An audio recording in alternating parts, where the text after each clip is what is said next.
This is the wedding template tutorial. Let's get started. This first sheet is an overview of your entire template. It gives you a quick reference to important information of your event, like the date, the budget, and the guest count.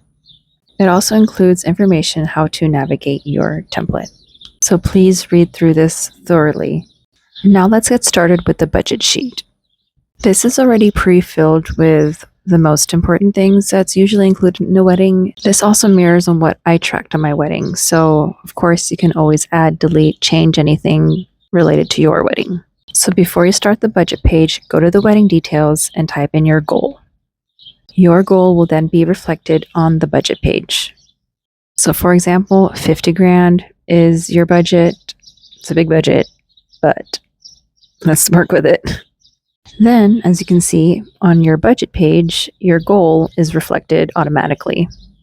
And this column is estimated costs. And what that means is while you're planning your wedding, brainstorming, these are the estimated costs that you plan to spend on each of these parts of the wedding.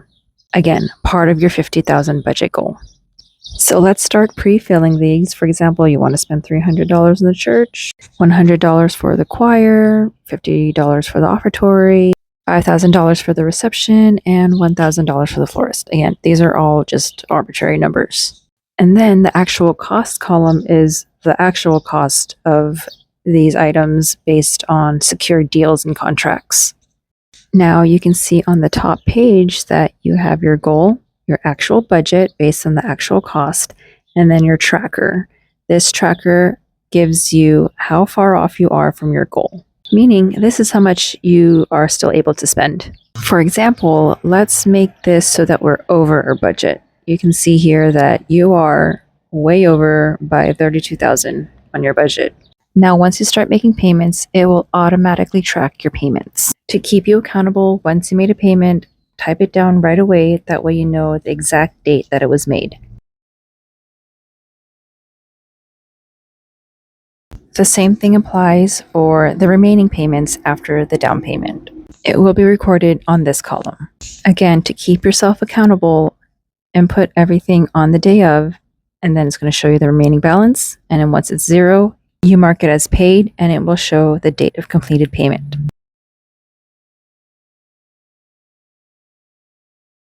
So again, we're just all playing with numbers right now, but here is the actual budget, again, of contracted, secured rates, and then it shows your current payments.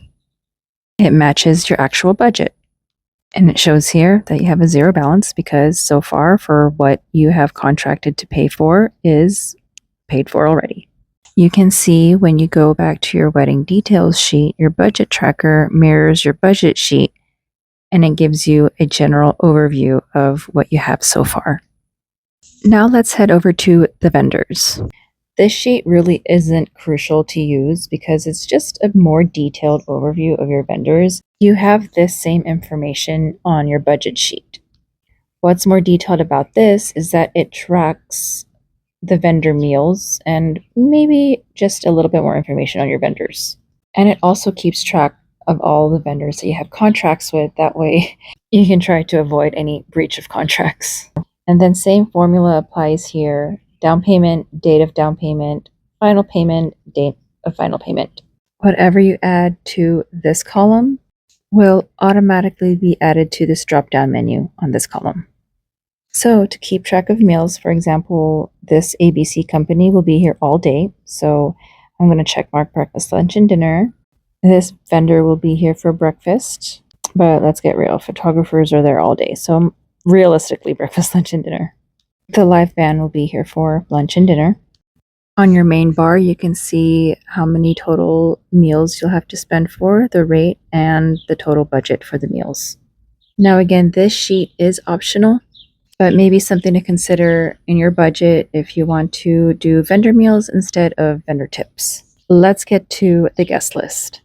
This sheet might look really daunting, but once you get the hang of it, it's so useful tracking your invitations, guests who are arriving, and even other events involved in the wedding. First, type out every guest that you're inviting. This guest right here, C. Apple, is in the same party as C. Kevin. So what I'm going to do is I'm going to gray this out. The reason why you want to do this is so that you can keep track of the invitations being sent. So you're not sending too many invitations because invitations can get really expensive. So you'll see that C. Kevin and C. Apple will just have one invitation and it will be labeled Mr. and Mrs. Kevin C. Now, if your guest doesn't have a party, but they are allowed a +1, you're going to add in +1. And that will also count in towards your invited guests. I like to keep track of the +1s because I can get an accurate number on how many seats I will be needing and how many meals I'll have to pay for.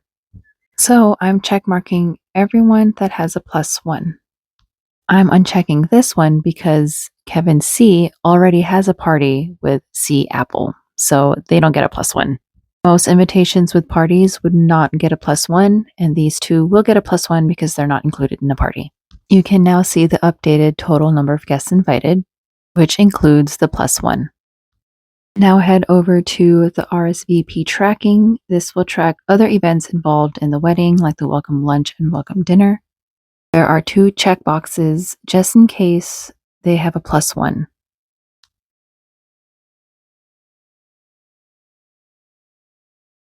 Now, to make it visually easy, when you see a +1, expect to do a +1 on any of these reservations. So I'm check marking all these. That means the guests and their +1s will all be attending the welcome lunch and welcome dinner. The ones with no +1s will only have one column to check mark. Kevin C will check mark himself.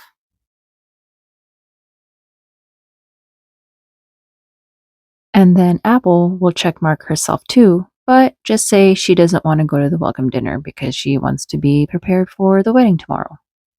Same thing for Grace M. She will check mark herself, but she doesn't want to go to the welcome lunch. And then same with her party. S. Jane and D. John probably doesn't want to go to the welcome lunch or welcome dinner and just the wedding, so they will not check mark themselves. Now you can track up here in the RSVP events tracker how many people you'll be expecting for lunch and how many you'll be expecting for dinner. Up here on the confirmed guests, this is what you will be counting under wedding ceremony. Same thing applies for the welcome lunch and welcome dinner. Ones with +1s will most likely have 2 check marks in their row. But again, the ones with no +1s will just have 1 check mark. And then you can see up here, invited guests 12 matches the confirmed guests that are coming. Realistically, these numbers might not match because you have the number of guests that you do plan to invite, and then some of them might not even confirm. So in this example, the number of invited guests that you did invite are all coming.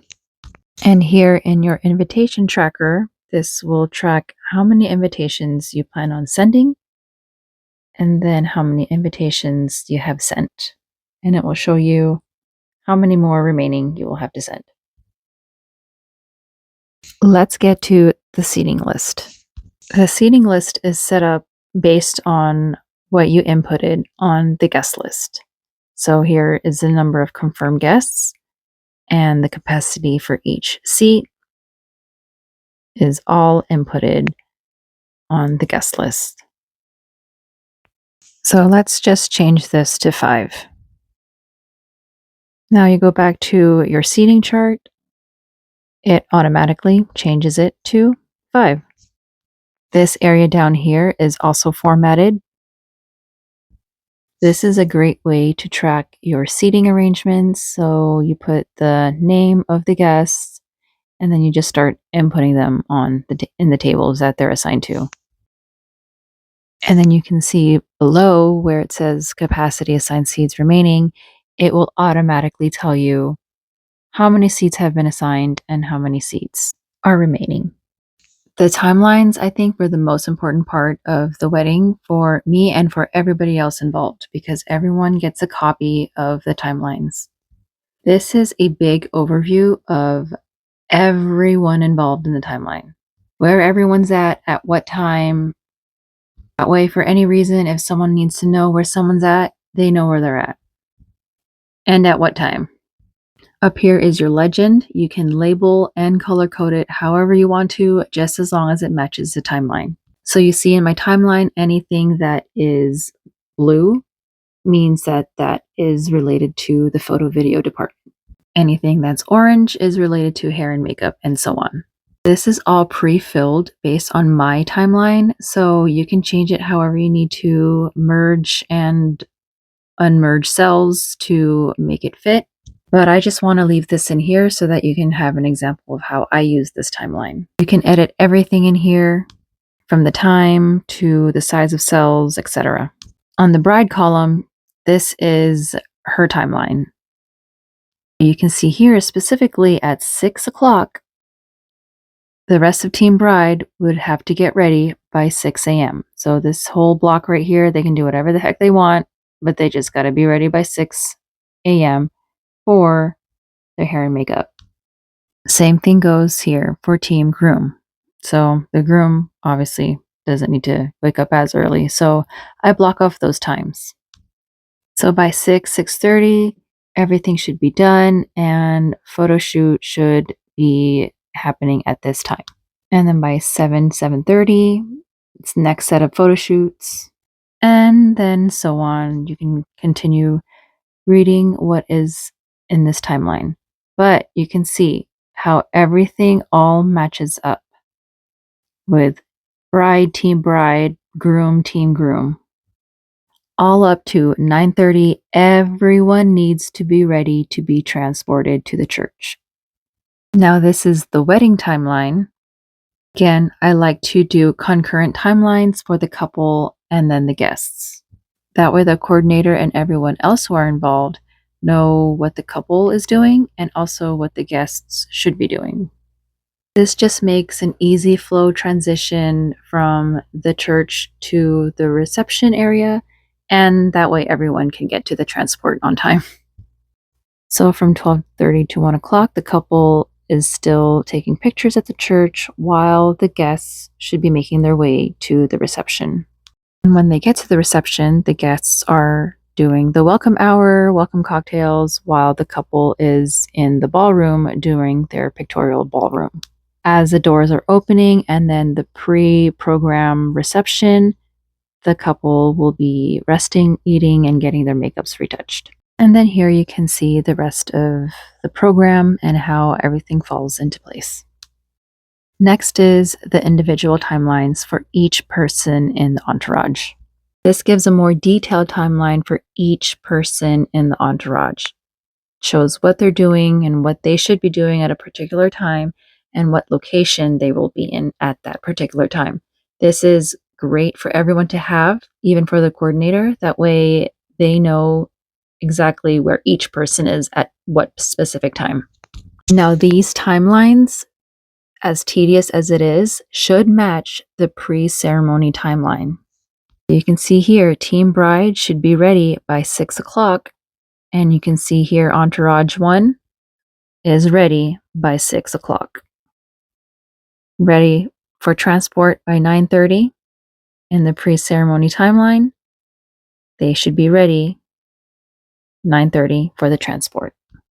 Now this tab, pretty self-explanatory, but it just gives the roles and responsibilities for each person that has a specific task. The gift list is also another sheet that is not required, but it's a great way to track your thank yous and your gifts. This sheet is pretty self-explanatory, so really nothing much to talk about here. I hope this video helps. If you have any questions, please feel free to message me.